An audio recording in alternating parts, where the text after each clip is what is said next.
বিসমিল্লাহির রহমানির রহিম। সুপ্রিয় দর্শক ও শ্রোতা মণ্ডলী, আসসালামু আলাইকুম রাহমাতুল্লাহি ওয়া বারাকাতুহু। দোজখের আগুন থেকে বাঁচার ছোট্ট একটি দোয়া নিয়ে আজকের ভিডিও।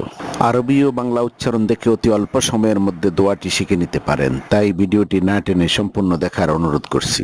হযরত আল হারিস ইবনু মুসলিম আত-তামিমি তার পিতার সূত্র বর্ণনা করেন, রাসূলুল্লাহ সাল্লাল্লাহু আলাইহি ওয়াসাল্লাম তাকে চুপি চুপি বলেন, যখন তুমি মাগরিবের নামাজ থেকে অবসর হয়ে 7 বার দোয়াটি পাঠ করবে, তুমি তা পাঠ করার পর ওই রাতে মারা গেলে তোমার জন্য জাহান্নাম থেকে মুক্তি লেখা হবে। যখন তুমি ফজরের নামাজ শেষ করবে তখন অনুরূপ বলবে। অতঃপর তুমি যদি ওই দিন মারা যাও তাহলে তোমার জন্য জাহান্নাম থেকে মুক্তি লেখা হবে। আবু দাউদ, মুসনাদে আহমদ ইবনে হিব্বান। দোয়াটি হলো, আল্লাহুম্মা আজিরনি মিনান নার। আমি আবারও বলছি, আল্লাহুম্মা আজিরনি